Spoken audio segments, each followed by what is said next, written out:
அனைவருக்கும் வணக்கம். நாம் இந்த வருடத்தின் கடைசி நாட்களில் பயணம் செய்து கொண்டிருக்கிறோம். என்னுடைய சிறிய உரையை, ஆசைகள் பற்றிய தலைப்பின் சிறிய உரையை பற்றி நாம் இப்பொழுது காண்போம். சின்ன சின்ன ஆசைகள். ஆசைகள் என்பது ஒரு வகையான வெளிப்பாடு.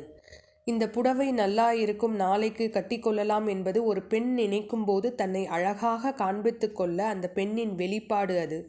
சிறு வயதில் மிட்டாய், தின்பண்டங்கள், விளையாட்டு பொம்மைகளின் மீது ஈர்ப்பு ஏற்படும். அது ஆசையாக வெளிப்படும். தொலைக்காட்சியில் ஒரு தொடர் பார்ப்பது கூட ஒரு வகையான ஈர்ப்பு. வயது வந்த பெண்களுக்கு காதணிகள், வளையல்கள் வாங்குவதில் ஒரு ஈர்ப்பு. வயது வந்த பையன்களுக்கு வெளியே சுற்றுவது, பசங்களுடன் சேர்ந்து விளையாடுவதில் ஒரு ஈர்ப்பு. கல்யாணமான பெண்களுக்கு கணவருடன் தன் தாய் வீட்டிற்கு சென்று ஒரு நாள் தங்க வேண்டும் என்பது ஆசை. கணவரே தாய் வீட்டிற்கு கொண்டு போய் விட வேண்டும் என்பது சில பெண்களின் ஆசை. என்னுடைய மனைவி நன்றாக சமைப்பாள், அனைத்து வேலைகளையும் அழகாக செய்வாள் என்று ஒரு கணவர் புகழ்ந்து கூறும்போது அவள் அடையும் சந்தோஷத்திற்கு அளவே இல்லை. ஆனால் ஒரு முறை அவ்வாறு கூறி பாருங்களேன், உலகத்தில் மிகவும் பாக்கியசாலி அவள்தான் என்று நினைத்து கொள்வாள். காலம் முழுவதும் உங்கள் காலடியிலே இருப்பாள், அன்புக்கு அடிமையாக. வயது வருடம் வருடம் கூடினாலும் அனைத்து பெண்களும் ஏங்குவது தன் கணவர் வாங்கி தரும் அந்த ஒரு முழம் மல்லிகை பூவுக்குத்தான். கணவருடன் சேர்ந்து சிரித்து மகிழ்ந்த நாட்களை எண்ணி ஆனந்தம் கொள்வார்கள்.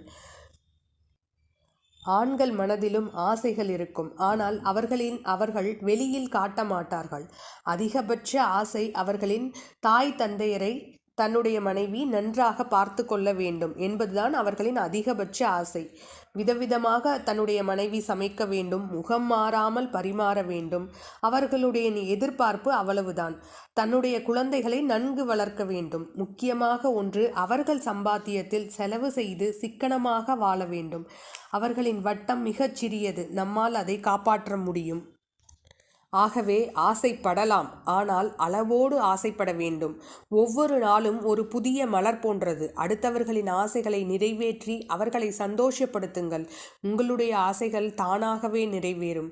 விட்டு கொடுக்க கற்றுக் கொடுங்கள். கசப்பை ஏற்றுக்கொள்ளுங்கள். மனதை பக்குவப்படுத்துங்கள். போதும் என்ற ஆசைகளை குறைத்து கொள்ளுங்கள். நல்ல எண்ணங்கள் நல்ல செயல்களின் வெளிப்பாடு.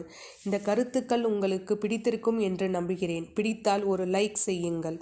நன்றி. நற்பவி. வாழ்க்கை ஒரு ஓவியம் அல்ல, திரும்ப திரும்ப வரைவதற்கு. அது ஒரு சிற்பம், செதுக்கினால் செதுக்கியதுதான். ஆகவே அழகாக செதுக்குங்கள். நன்றி.